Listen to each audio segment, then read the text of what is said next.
You can tell how empty a train is by what you can hear. On the 1140, I can hear the wheels think. That soft clack underneath everything, working something out, mile after mile. Nobody talks on the last train.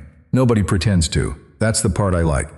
The doors hissed shut behind me before I'd even found my balance. They always do. I had my coat half off one shoulder and a smell of fryer oil still living in my hair. And the car rocked once, hard, like it was glad to be moving. Third car from the back. Same as always. She was already there by the window the way she always was. What was different tonight was the book. I almost didn't clock it. Then I did. And something in my stomach folded over on itself, pale gray cover, water stain on the corner shaped like a country nobody's named. I knew that book. I'd carried it from one apartment to another in a box-marked kitchen, for reasons I still can't explain. Claire left it behind when she left, and there it was, 90 feet from where I dropped it in a donation bin 2 summers ago, open in a stranger's lap on a train going nowhere I'd remember. I sat down 4 rows back, diagonal. I didn't look at it again. I looked at it the whole ride. Let me back up a little, because I'm getting ahead of the part that matters. My name's Marcus. I'm 34. I run a restaurant, says place near the river that does 80 covers on a good night and 110 on a bad one, which is its own kind of joke if you've ever worked in food. I'm the guy who's there when the doors open and the guy who locks them. I count the drawer. I sign for the deliveries nobody else trusts. I am, by any honest measure, very good at being needed and very bad at being known. The platform clock is 40 seconds fast. I checked it once against my phone 3 winters ago, standing under it with my breath going up in a cloud. And it's been 40 seconds fast every night since. I never told anyone. I don't think the transit people know. I built my whole night around that wrong number. If the clock says 11:40, I've got, in real time, 40 seconds before the doors. I've never missed it, not once.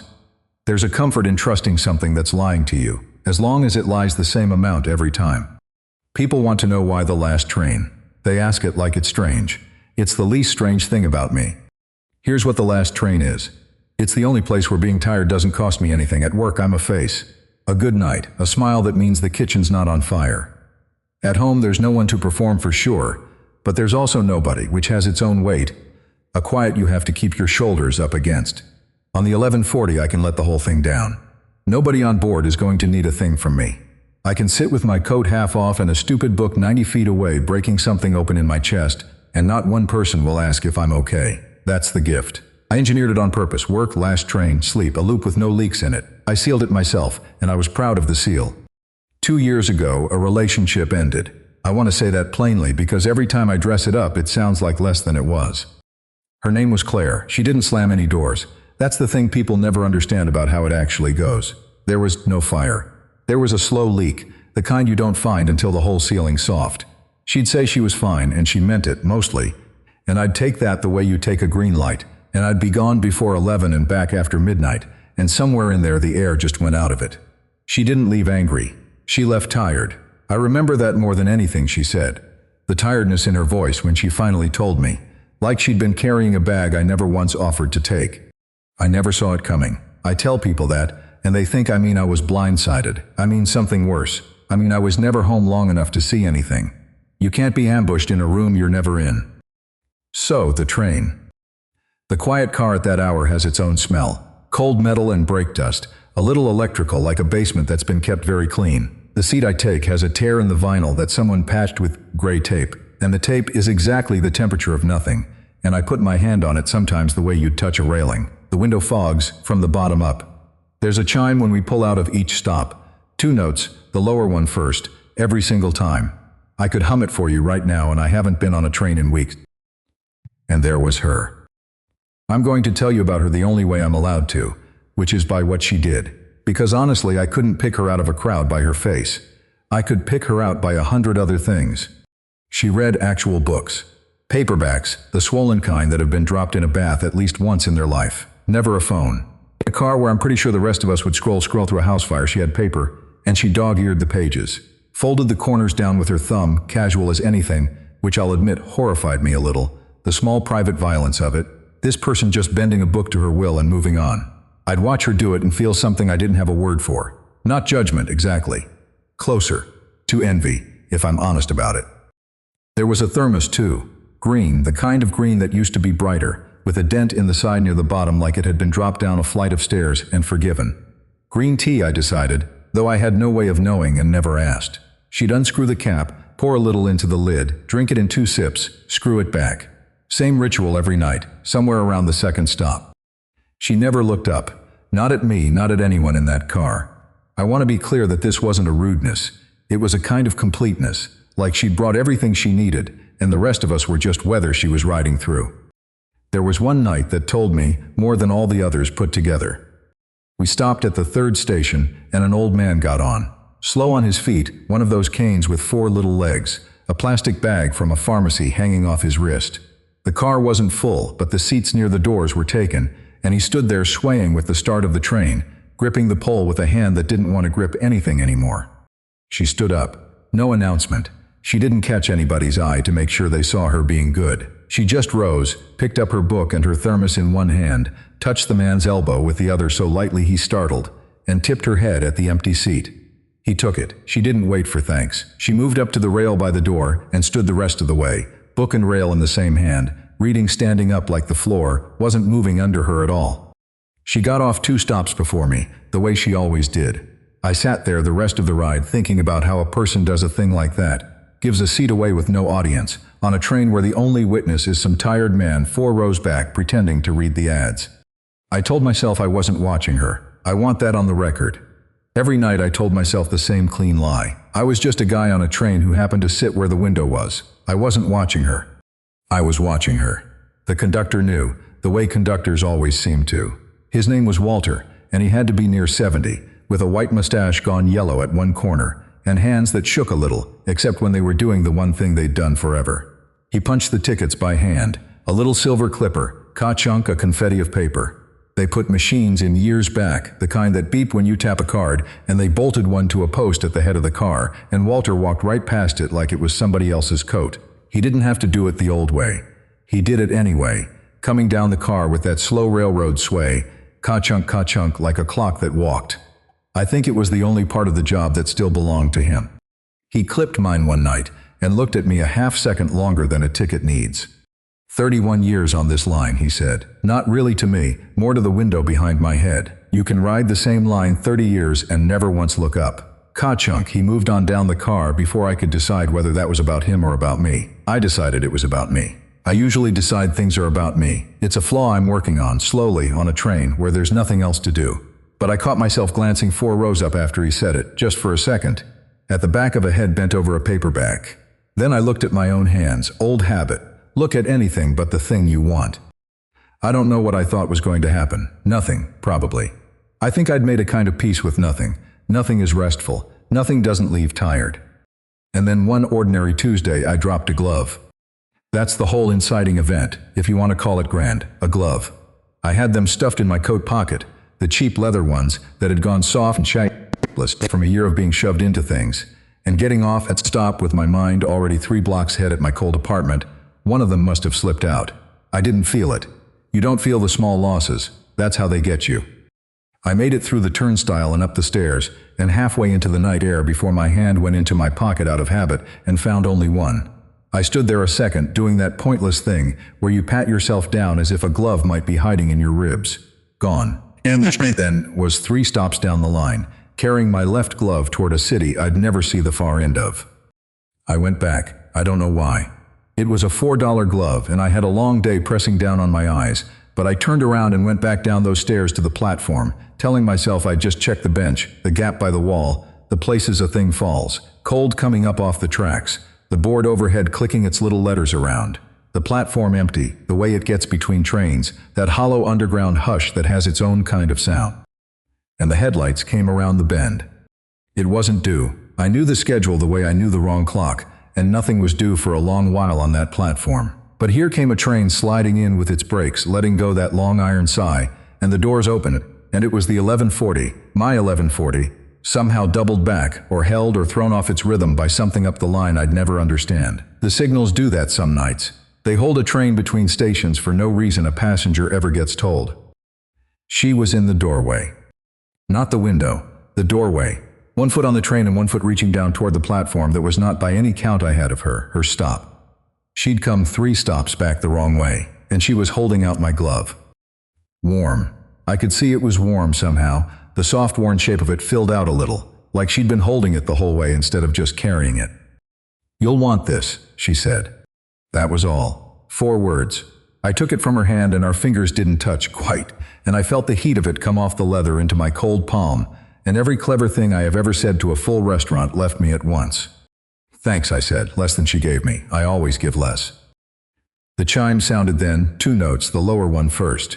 The doors started to close between us, that slow, certain way they do, and she stepped back up into the light of the car and I stepped back into the dark of the platform, and the last thing I saw before the glass cut her off was that she'd already opened her book again, thumb hovering at the corner of a page.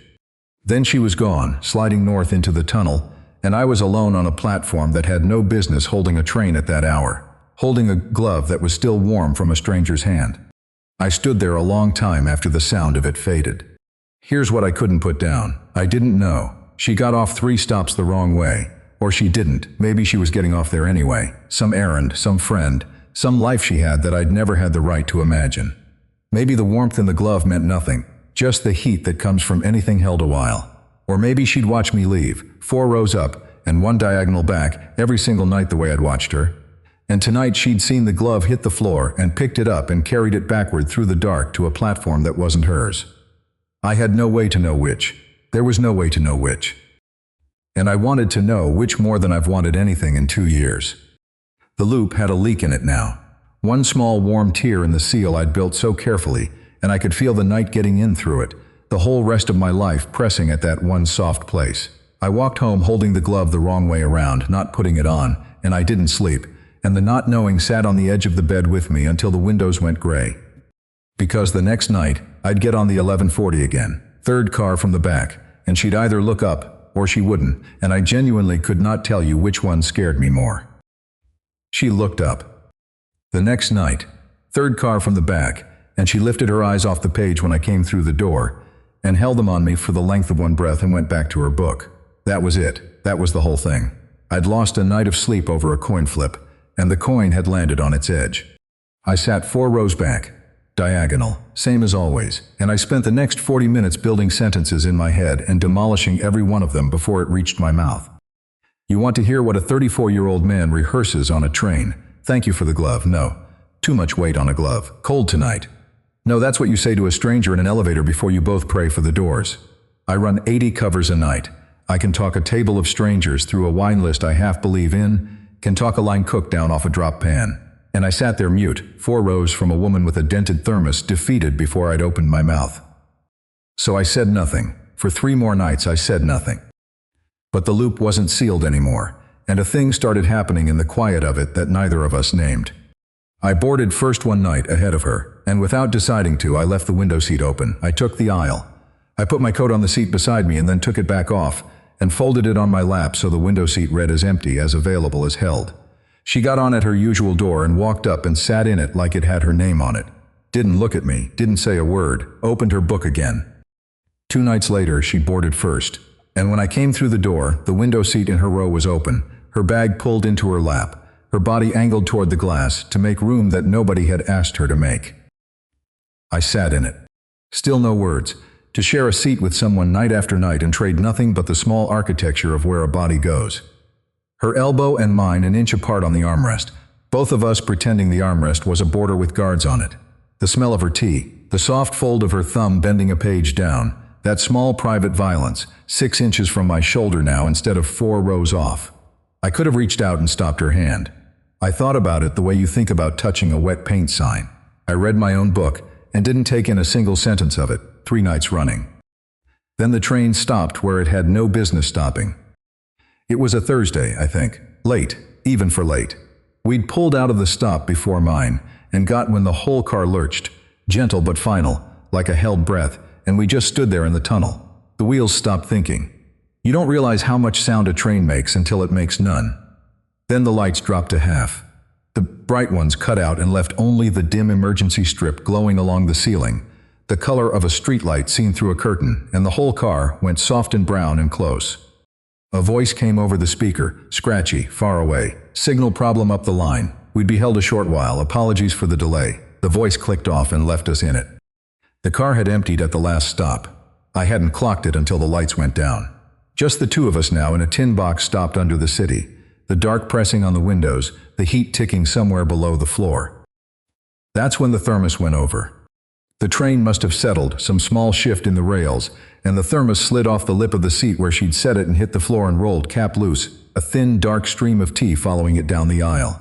She made a sound, half a word, and we both moved at once. I got the thermos, she got the cap. Our hands met around the same 6 inches of floor in the half-dark, and this time they did touch, briefly, cold knuckle against cold knuckle, and we both pulled back like the floor was hot. "Sorry," she said, "it does that." "It's fine." "It's not, it's all over your shoe." "It's a work shoe, it's seen worse than tea." She huffed a small breath through her nose that might have been a laugh. I handed her the thermos. She screwed the cap back on with both hands and set it on her lap this time, wedged against her stomach, the way you hold something you've just nearly lost. And then there was nothing to do. No window to look out of, just black tunnel wall sliding past at 0 miles an hour. No station coming. No book, the light gone too dim for it, and we both knew it and neither of us reached. Just the dim brown car and the heat ticking, and the two of us facing forward into a dark that had nothing in it. So we talked, because there was nowhere else to put it. "You always read paper," I said. "It came out before I could demolish it, never a phone." "Phones are for the platform, the train's for finishing things." "Finishing things." "It's the only place I finish a book." She turned the thermos a quarter turn in her lap. "At home I start 6. I've got them all over the apartment, splayed open, face down, breaking their own spines. I'm a serial abandoner. But on the train there's nothing else to do but the one I brought. No dishes, no laundry sitting there being guilty, so I finish them here."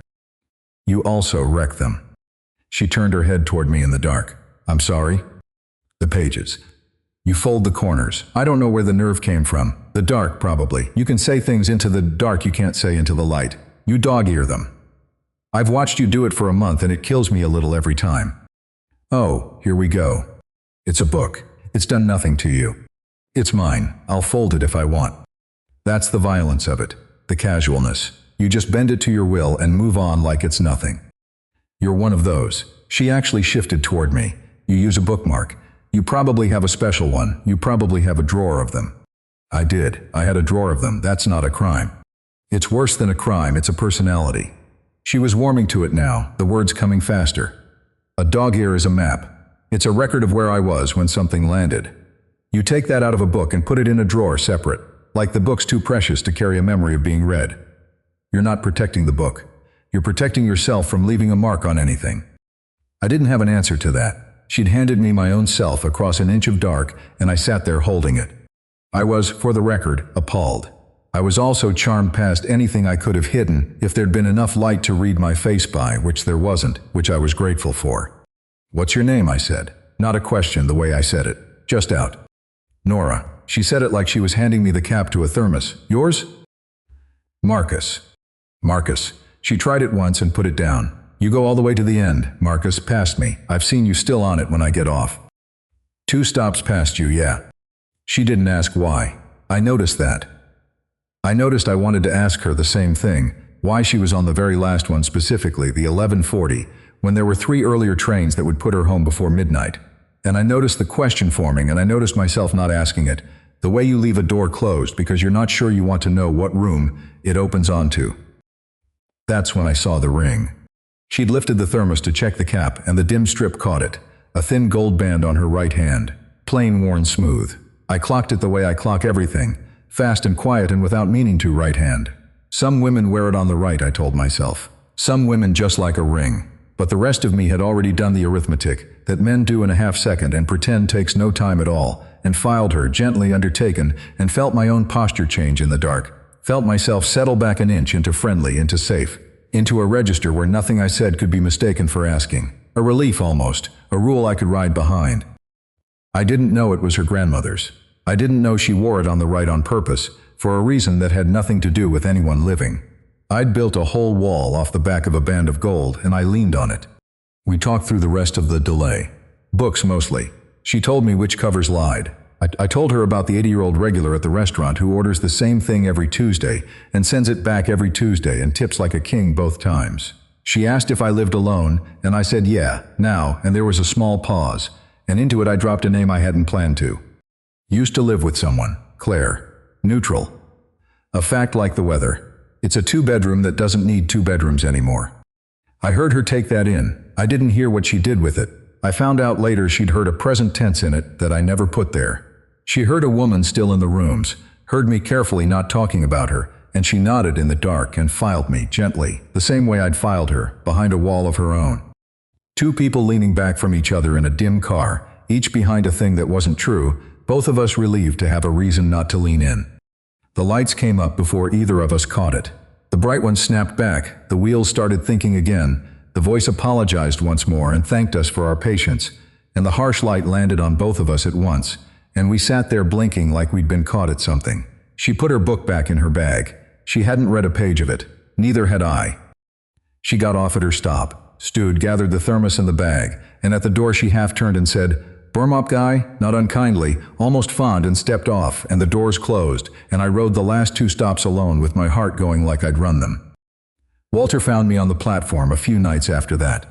He'd come through during the delay, I learned. I hadn't seen him in the dark, but he'd seen us. The two of us pulled toward the same 6 inches of floor over a spilled thermos, and when he punched my ticket that next week he held my eye a beat too long over the silver clipper and smiled. Didn't say anything, just smiled, slow, under the yellowed corner of his mustache in a way that made me feel about 19 and entirely transparent. Cot chunk. He moved on. I sat there feeling seen straight through, which I hated, and which I think was the point. It was on a different night, a quiet one, the car nearly empty, that he stopped at my seat and didn't move on. "Last shift's coming," he said. He was looking at the clipper in his hand, turning it over. "End of the month. They're putting me out to pasture finally. 31 years. He clipped my ticket without looking down at it, the way you tie your own shoes blind. "Met my wife on this line, you know." I didn't know. I said so. Got on going the wrong direction, a small smile. "Rush hour, 100 years ago. I'm so tired off a double I get on the inbound instead of the outbound, and I don't notice for 4 stops. And there she is, across the aisle, watching me figure out I'm a fool." He looked up the empty car like she might still be in it. "Rode this line 30 more years with that woman. And you want to know the truth of it? I really looked at her, the way you're supposed to look at a person, exactly once. The last day she was alive. In a hospital chair, not even a train. Ka-chunk, though there was no ticket left to clip. 30 years across the aisle, and I looked out the window the whole time." He moved on down the car. I didn't say anything. There wasn't anything to say to it. After that the ritual thickened, the way ice does, a little every cold night. We traded books now. She'd finish one and hand it to me without a word, just hold it out across the armrest, spine soft, corners folded, and I'd take it and read it that week so I'd have something to bring her. I read on my breaks at work, in the cramped back office between the dinner rush and the close, hunched under the bad light, specifically and only so I could talk to her about it on the 1140. One of them had a line in it that stopped me cold, a line about a man who measures his whole life in the spaces between other people, and I read it 4 times in that office, and then I did something I'd been raised to consider a sin. I took a pencil and I underlined it. Soft, light, the way you'd touch a bruise. I meant to show her. I had it ready, the page the corner I'd folded, her own crime against me now, to make her laugh. And on the train that night I had it open to the page and my thumb on the line, and I couldn't. I closed the book. Couldn't tell you why. The line said too much about me, and I wasn't ready for her to read it in my hand. There was a night so cold the doors iced at the seals. She got on shaking, hands jammed in her sleeves, and reached for the thermos and couldn't get the cap to turn. Her fingers were too cold to grip it. She tried twice, and then, without a word, she held the thermos out to me. I took it. I worked the cap loose 2 seconds, no more, and handed it back. And in the handing back, her cold fingers and my cold fingers both wrapped around the warm metal of it at the same time, the heat coming up through the steel into both our hands at once, and we held it there a beat longer than the handoff needed. And neither of us said one word, and that was the most that had ever passed between us. 2 seconds, a warm thermos between 2 cold hands. It said more than anything I'd built and demolished in my head for a month. She poured the lid full and drank it, and then, looking straight ahead at the black window, not at me, she said the thing. "You know why I'm on this one?" It wasn't a question, the last one. "No," I said. "Quiet, I don't. The apartment's loudest when it's empties. People think quiet is the silence. It's not. The silence has a sound when there's nobody in it. It hums. The fridge, the pipes, the guy upstairs, you can hear all of it, and none of it is for you." She breathed out. "On here I'm alone too. But it's a different alone. There's people even when there's not. There's the chime. There's a stranger 4 rows back who doesn't need anything from me." A pause. I take the last one because it's the only place being alone doesn't feel like being left. She looked at me then, full on. The first time I think that she'd really turned and looked at me in the light. And I understood, sitting there, that I took it for the exact same reason. The exact same one. That I'd engineered an entire sealed life around the one thing she'd just said out loud, and that I had never once said it to a living person, not to Claire, not to anyone, that I'd have sooner walked into traffic than say it. And here was a stranger, with a dented thermos, saying it for me in the cold. I didn't answer her in words. I didn't have the words, and the ones I had felt too small to take out. I just didn't move 4 rows back the next night, or any night after. But the thing about getting close to someone in the dark is that it's built out of the dark. We had 2 facts wrong between us, sitting there unexploded, a ring I'd read one way, and a name I'd said the other. And neither of us knew yet that the world was about to do what the world does to anything built somewhere it isn't supposed to last. It was already coming. I just hadn't read the notice yet. We sit together now. That's the part I still can't get over. The 4 rows back seat is gone. I gave it up for good and never told it goodbye. Now I board and walk straight up the car like a man with somewhere to be, and the somewhere is a window seat with a woman already in it. The diagonal, the careful distance, the patched gray tape I used to put my hand on like a railing. All of it behind me. It's just a seat where a lonelier man used to sit. And we talked the whole ride. The small talk burned off somewhere in the cold weeks the way fog does when the sun finally commits to it. No more cold tonight. No more bookmark guy. We talk like people who've decided the other one is worth the breath. About her students because it turned out she taught 9th grade English, a fact she let slip the same casual way she'd let her name slip.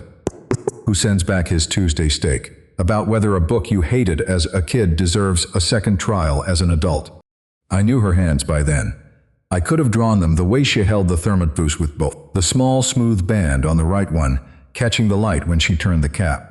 That ring is where it started to come apart. The thing I'd built a wall out of.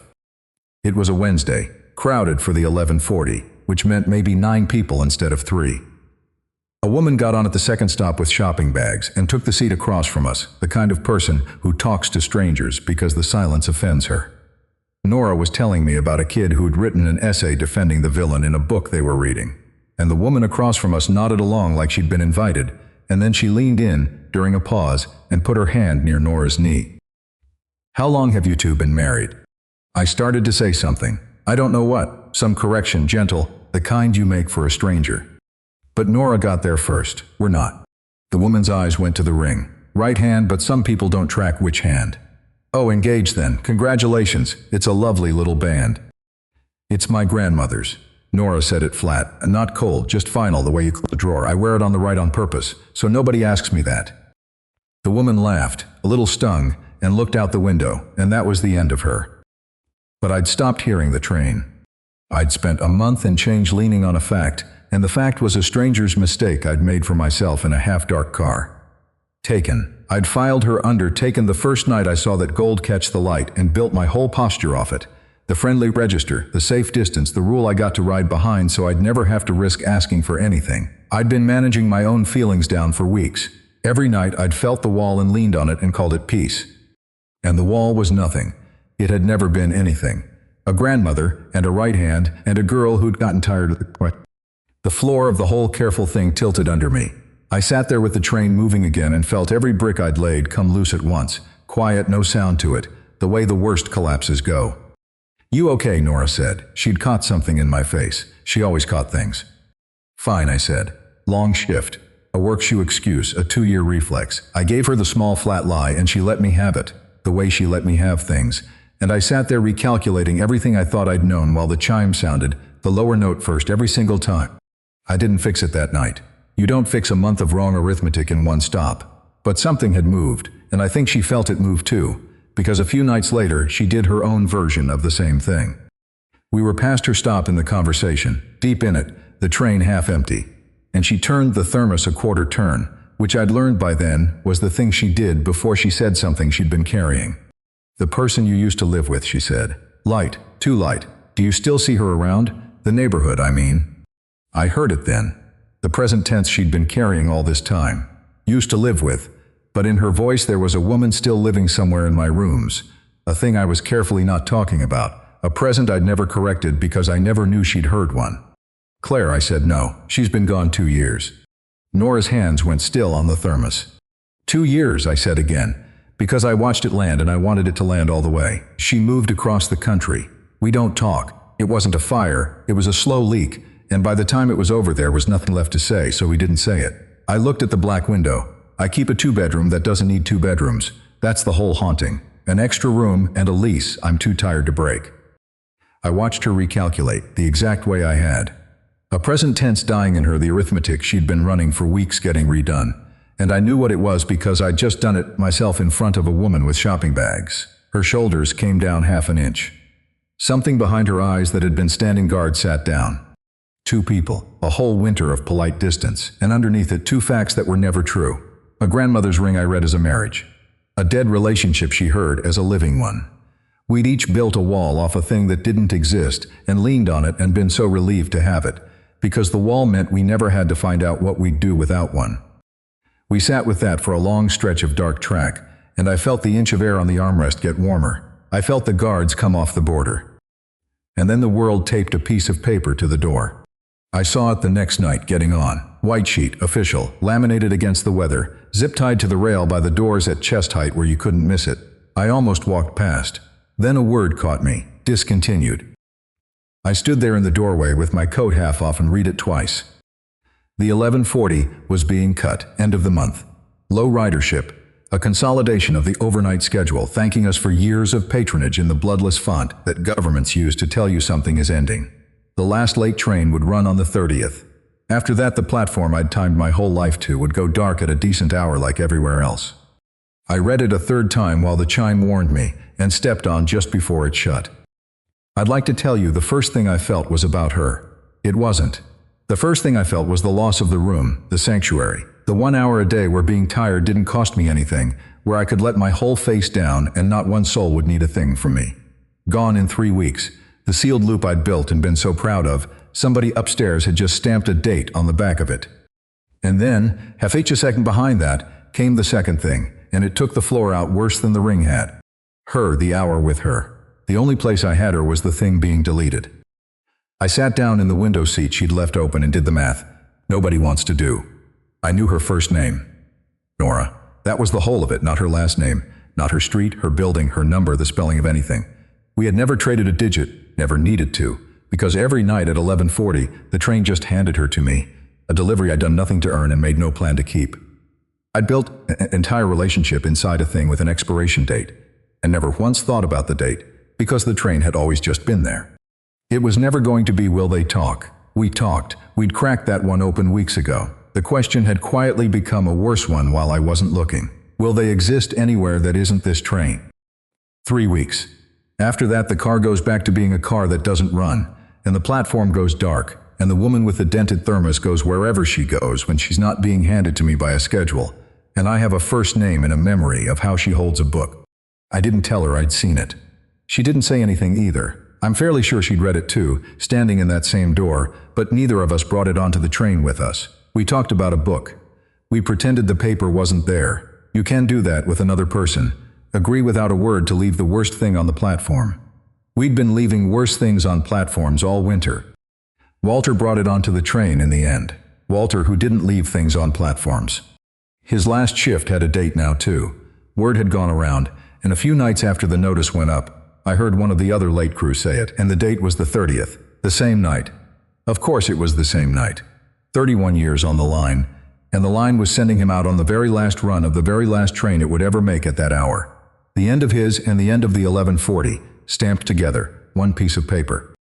He found me on the platform a few nights before it. I'd gotten off at my stop, my actual stop, and he'd stepped down onto the concrete for a smoke he wasn't supposed to have.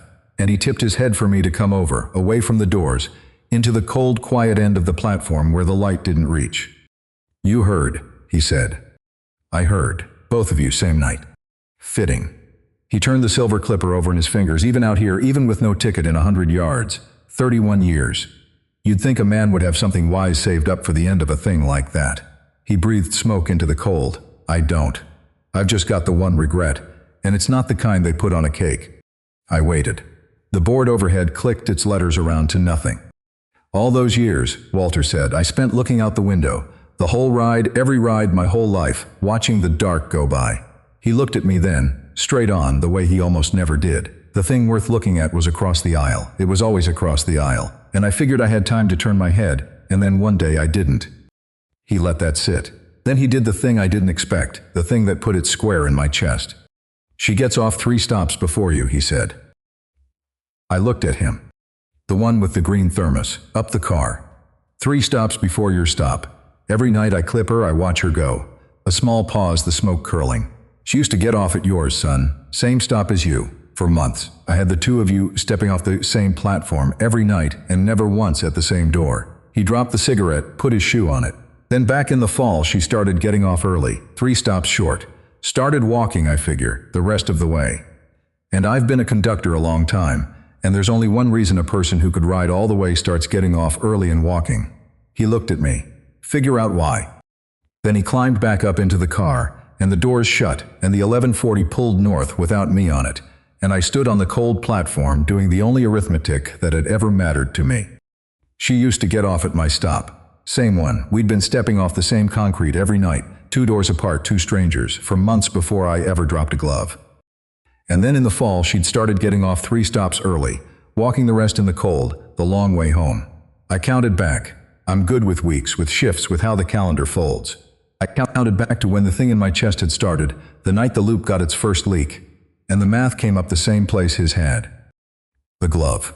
It started the night of the glove. The night she'd ridden 3 stops the wrong way to hand me a $4 glove on a platform that wasn't hers, warm from being held the whole way. I'd spent that whole night not knowing whether she'd gone out of her way or just happened to be getting off there. Walter had just answered it for me, with a dead cigarette under his shoe. She'd been getting off 3 stops early ever since, just to have 15 more minutes of a car going nowhere with a tired man 4 rows back who didn't know yet that he was the reason she was walking home in the dark. I had to put my hand on the cold rail of the stair to stand there with that. And holding the rail, the real shape of the thing finally showed itself, and it was worse than a canceled train. Everything between us had happened inside a structure. I'd never seen it because I'd built it that way on purpose. The train, the hour, the dark, the unspoken rules of a quiet car at midnight, where you sit beside someone and trade books and never have to say a single thing about what it is because the train says it for you. The structure made a real choice unnecessary. I never had to ask her for anything, because the 1140 handed her to me without my asking. We'd built the whole thing inside a frame that meant neither of us ever had to step into the open and say the words and be seen wanting. That's the life I'd engineered, the whole of it. A man good at being needed and bad at being known, who'd sealed himself into a loop precisely so no one would ever see him tired, exposed, reaching for something he might not get. I'd made being unseen into a fortress and called it peace. And the 30th was going to tear the structure down to the studs. No train, no hour, no dark to talk into. After that night, if either of us wanted the other to exist past the 1140, somebody was going to have to actually choose. Out loud, in daylight, where you can't hide that you're tired and reaching and might be wrong. The exact thing I'd spent 2 years in a sealed loop and a 4 rows back seat, making sure I'd never have to do. The second to last night, neither of us said any of it. We sat in the window seat, with the notice zip-tied to the door 8 feet away, and talked about a book she'd handed me. The soft-spined one, with the line in it I still hadn't shown her. We laughed about something a student of hers had done. We left the worst thing on the platform one more time, both of us knowing it was waiting there, and both of us choosing the warm car and the small talk that wasn't small anymore. But I noticed her thermos was empty.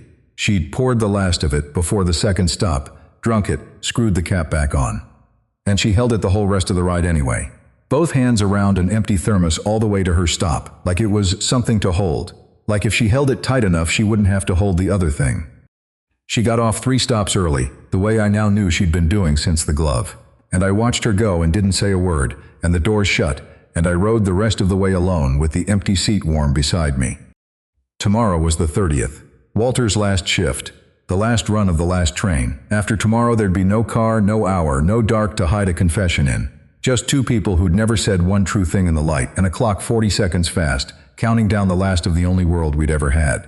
The 30th came the way the worst days come, like any other day. I worked the close. I wiped down the line, killed the back house lights, signed last ticket, and walked to the platform with my coat already on. And the board overhead said 11:40, and the clock under it said 40 seconds more than that, the way it always had. 40 seconds fast, the last night. it would ever be wrong about anything. Walter was on the platform when I got there, out early in his pressed coat, the silver clipper already in his hand, though there was no one to clip. He saw me and didn't smile his slow smile. He just nodded once, like a man nodding at the start of something instead of the end. The doors hissed open. She was already there. Third car from the back, window seat, the dented thermos in her lap and a paperback I didn't recognize against her knee. She looked up when I came through the door, held it a beat, went back to the page. I sat down beside her, where I sat, and the train pulled out, north into the dark, for the last time, and I felt every stop coming the way you feel, the last few stairs in the dark with your hand out. We didn't talk about the notice. 8 feet away it hung zip-tied to the door, laminated official, and we both knew it was there, and neither of us looked at it. We talked about her book for a while, a small one. She told me which covers lied. I half listened, because the whole time another clock was running under the conversation, the one that wasn't 40 seconds fast, the one that was exactly right and had 3 stops left in it. Because after tonight, there was no train. I'd been turning it over for 2 weeks, and it always came out the same. No 11:40 meant no hour. No hour meant no dark to talk into, no quiet car to hand her to me, no structure to stand behind. If she was going to exist past tonight, past the last set of doors at the end of the line, then somebody had to do the thing the train had let us never do. Step into the daylight. Where you can't dim the lights. Where you can't hide that you're tired, that you slept 4 hours, that your whole face has been holding something up all day and it shows. Daylight. The one room I'd spent 2 years building a life to avoid. Her stop was coming, the one 3 stops early, the one I now knew she'd been getting off at since the glove, just to ride longer. And I understood that if I let her get off at it tonight, that was it. The doors would close, and the train would never run again. And I'd have a first name and a memory of how she held a book, and that would be the whole of it forever. So I said it, before the demolition crew in my head could get to it. I have to tell you something. My voice came out wrong, smaller than I meant, about the train. She turned the thermos a quarter turn in her lap. I knew that one by now. I moved my shifts. It just came, at work, weeks ago. I traded with one of my line cooks, took the worst schedule, the late close, every night, so I'd make the 11:40 instead of the 10. I made myself keep going because if I stopped, I'd never start again. I didn't have to. I had an earlier one I could have caught. I gave it up on purpose. Marcus. And the worst part. I looked at the black window so I wouldn't have to look at her. I knew it was getting canceled. I'd heard. Months back, before the notice, one of the crew said the late one was on the chopping block, and I rearranged my whole week around it anyway. My hands were doing something in my lap I couldn't stop. I moved my whole life around a train I knew was getting canceled. For about 3 weeks now, I've been doing that for you. There it was, out, in the open in the half-dark, the one thing. I'd spent 2 years building a sealed loop so no one would ever see me reaching, and I just told her I broke it on purpose for her, and that I'd been reaching the whole time and hiding the hand. The mask didn't come off so much as fall. I heard the train under us and my own pulse over it, and I waited for her to be kind about it, which is the worst thing, the gentle letdown, the work shoe excuse handed back. She didn't say anything for a moment. Then she reached into her bag. Not for the thermos, for the book. The paperback against her knee, the one I hadn't recognized, and now in the dim strip I saw why I hadn't. It was mine, the soft-spined one I'd handed her weeks back, the one with the line in it. She opened it, not to the front, straight to the page she already knew, the way she went straight to her seat every night, and she turned the book toward me and held it under the emergency light so I could see. The line. The one about a man who measures his whole life in the spaces between other people. The line that had stopped me cold in that cramped back office under the bad bulb, that I'd underlined in soft pencil and then been too much of a coward to show her, because it said too much about me and I wasn't ready for her to read it in my own hand. It was underlined. Mine first, my soft pencil light, the way you touch a bruise. And under it, a second line, ink blue, pressed harder, a different night, a different hand. She'd underlined it too. The same line. Twice. 2 of us, 2 different nights, neither one telling the other, both of us stopping at the same 11 words in a borrowed paperback and pressing them down so we wouldn't lose them. I didn't say anything. There wasn't anything. She closed the book and held it in her lap with both hands the way she held the thermos, and she looked straight ahead at the dark, and that was her answer, the whole of it. She'd answered me. Weeks before I'd asked, in ink, on a page she knew I'd have to open eventually. The second stop went by, 2 left. I had to ask her the real thing now, and I knew it couldn't be a sweep of music, Couldn't be a knee on the floor of a train car. Couldn't be anything I'd have to be brave about in a way that hid how scared I was. It had to be the small, ugly, true version, so I gave her that. Would you want to get a coffee? My voice cracked on it and I let it. In the day, the actual day with the sun up, I made myself look at her, where I'll look exactly as tired as I am, where you'll see all of it, the whole thing, no dark to fix it. I'm not good in the light, I never have been. I ran out of the rehearsed part and the unrehearsed part came, but I'd rather you saw me tired than not at all. I braced. 2 years of bracing, all of it loaded into one breath. She turned and looked at me. Full on, the way she'd done that cold night. And she said it the way she said everything. No performance, no music, like she was telling me her name again. Yes. Then she did the thing I'll keep. The train schedule was in my coat pocket, a folded paper one I'd been carrying since the notice, soft now from my hand. She reached over, slid it half out, and took the bottom corner of it between her finger and thumb, and folded it down. Dog-eared it. A crease in the corner of a schedule for a train that would never run again, the small private violence I'd watched her commit on 100 pages and pretended to be appalled by. Marking the page. Like there was more to come. I didn't say a word about it. I'd stopped somewhere back in the cold, having any feeling about it but the one. The last stop came up out of the dark, the end of the line. And Walter's voice came over the speaker. He had a microphone up in the cab, an old one with a switch he had to hold, and you could hear him hold it, the breath before, the small click. The automated voice did the stops. Walter never used it. He did his by hand every night, 31 years of it, and this was the last one. Last stop, he said, scratchy, far away and right beside us at the same time, end of the line. A pause, the hold switch hissing. 31 years I've called these stops. His voice didn't shake, it just went slow. Wanted to say thank you, to the ones who rode this late. You were good company, even the ones I never met. Another pause longer. Get home safe tonight. Look after each other. I thought that was it. The train slowed, the platform lights came up gold in the windows, the brake started to sing. Then the switch clicked once more. And do me one favor, Walter said. Whatever it is across the aisle from you, look up at it while you still can. The trick was never the train. The doors started their warning chime. The low note first. It was never the train, folks. It was always just looking up. Click. The microphone went dead. The automated voice came on and named the station like nothing had happened. We stood. She gathered the thermos and the bag and the book, all three against her, and we stepped off together, the same door, the same concrete, for the first and last time. Up the platform, the cab window was lit and Walter was in it, and as we passed he looked down at me through the glass, and he gave me one nod, just one. Then he looked back at his board, an old man at the end of a line he'd ridden his whole life, and the empty train sat there at that platform with all its lights on and nowhere left to go. I won't tell you about the coffee. It happened. I'll leave it where it is.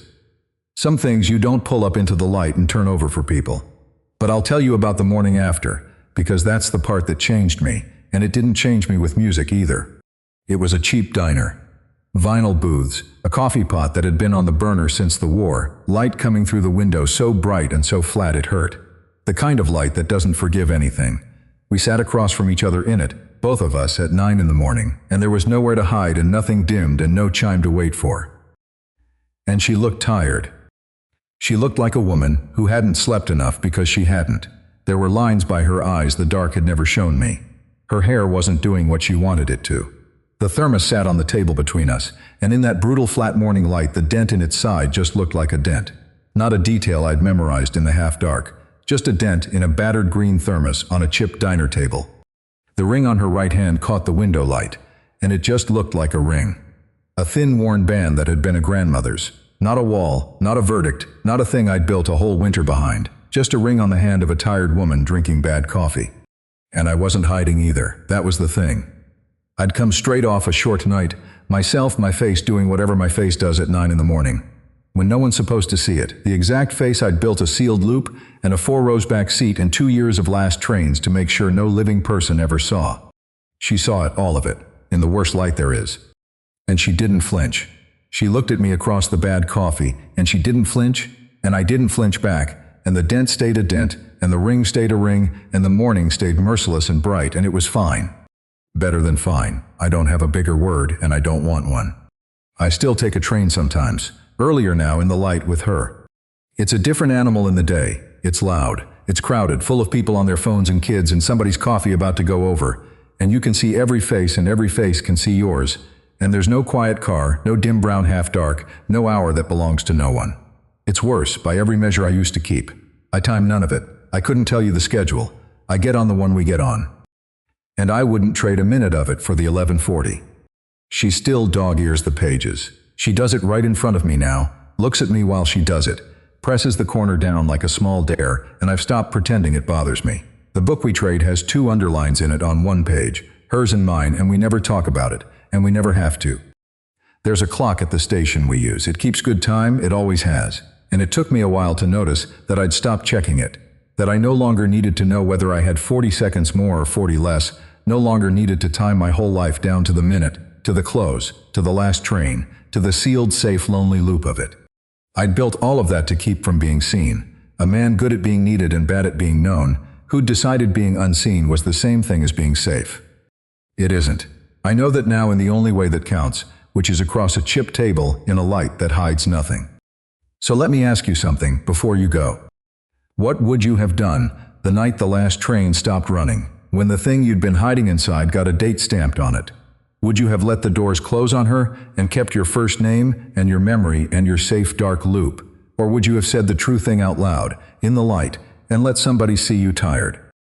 Have you ever built a whole quiet life just to keep from being seen that way? Just to never have to reach for something in front of anyone? I think more of us have than would say it. Tell me in the comments. I read them late, on a train in the light now. There are more stories like this one on the channel. Stay a while.